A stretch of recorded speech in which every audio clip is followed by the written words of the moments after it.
കനത്ത മഴയിൽ കൊല്ലം Munro തുരുത്തിൽ house boat മുങ്ങി. ബോട്ടിലുണ്ടായിരുന്ന 20-ലധികം യാത്രക്കാർ സുരക്ഷിതരാണ്. അതിന്റെ ദൃശ്യങ്ങളാണ് ഇപ്പോൾ പ്രേക്ഷകർ കാണുന്നത്. ഷിജോ കുര്യൻ കൊല്ലത്ത് നിന്ന് ചേരുന്നു അതിന്റെ വിവരങ്ങളുമായി. ഷിജോ, എപ്പോഴാണ് ഈ സംഭവം ഉണ്ടായത്? ഇന്നിപ്പോൾ ശക്തമായ മഴയാണ് പലയിടത്തും റിപ്പോർട്ട് ചെയ്യപ്പെട്ടത്.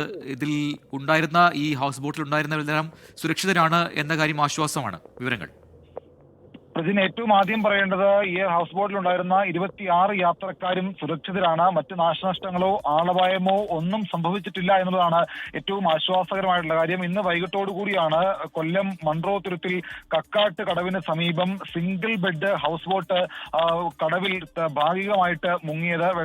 ബോട്ടിന്റെ താഴ്ഭാഗത്ത് നിന്ന് വെള്ളം ഉള്ളിലേക്ക് കയറി സാവധാനത്തിൽ ഈ ബോട്ട് കടവിലേക്ക് മുങ്ങുകയായിരുന്നു. ഇത് കണ്ടു നിന്ന നാട്ടുകാരും അതുപോലെ തന്നെ അവിടെ ഉണ്ടായിരുന്ന മറ്റ് വള്ളക്കാരും സമീപത്തേക്ക് ഓടി വന്ന് വളരെ പെട്ടെന്ന് തന്നെ രക്ഷാപ്രവർത്തനം നടത്തി ഈ ബോട്ടിലുണ്ടായിരുന്ന മുഴുവൻ ആളുകളെയും രക്ഷപ്പെടുത്തിയെന്നുള്ളതാണ് ആശ്വാസകരമായിട്ടുള്ളൊരു കാര്യം. ഇതിനകത്ത് എടുത്തു പറയേണ്ട മറ്റൊരു കാര്യം എന്ന് പറയുന്നത് ഈ ബോട്ട് യാത്ര തുടരുന്ന സമയത്ത് തന്നെ വെള്ളം കയറുന്നത് കണ്ട് ഇതിന്റെ വേഗത കുറച്ചിരുന്നു എന്നൊരു കാര്യവും പറയുന്നുണ്ട്. ഉടൻ തന്നെ ഇത് ഒരു കക്കാട്ടുകടവിന്റെ സമീപത്തേക്ക് ഒരു അരികിലേക്കാക്കി നിർത്താനുള്ള ശ്രമം നടത്തി. അതിനിടയിലേക്ക് ഈ ബോട്ട് ഭാഗികമായിട്ട് വെള്ളത്തിലേക്ക് മുങ്ങുകയായിരുന്നു എന്നുള്ള വിവരവും പോലീസ് പറയുന്നുണ്ട്.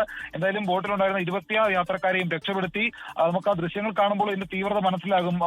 നീന്താൻ അറിയാത്ത ആളുകളൊക്കെ ഉണ്ടായിരുന്നെങ്കിൽ ഒരുപക്ഷെ അപകടത്തിന്റെ വ്യാപ്തി ഇരട്ടിയാകുമായിരുന്നു. എന്തായാലും ആശ്വാസകരം എന്ന് പറയുന്നത് ഒരാൾക്കും മറ്റു കുഴപ്പങ്ങളൊന്നുമില്ല. എല്ലാവരെയും സമയോചിതമായിട്ടുള്ള ഇടപെടലിലൂടെ രക്ഷപ്പെടുത്താൻ കഴിഞ്ഞു എന്നുള്ളതാണ് എടുത്തു പറയേണ്ട ഏറ്റവും പ്രധാനപ്പെട്ട കാര്യം.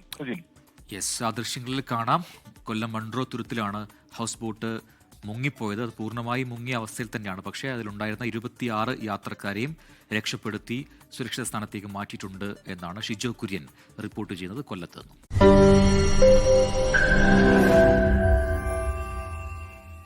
ലോകത്തെവിടെയായാലും ഏത് സമയത്തും 24 വാർത്തകളും ഓഗ്മെന്റഡ് റിയാലിറ്റി പാക്കേജുകളും എക്സ്പ്ലെയിനറുകളും വിശദമായി കാണാൻ ഞങ്ങളുടെ യൂട്യൂബ് ചാനൽ നിങ്ങൾക്ക് സബ്സ്ക്രൈബ് ചെയ്യാം.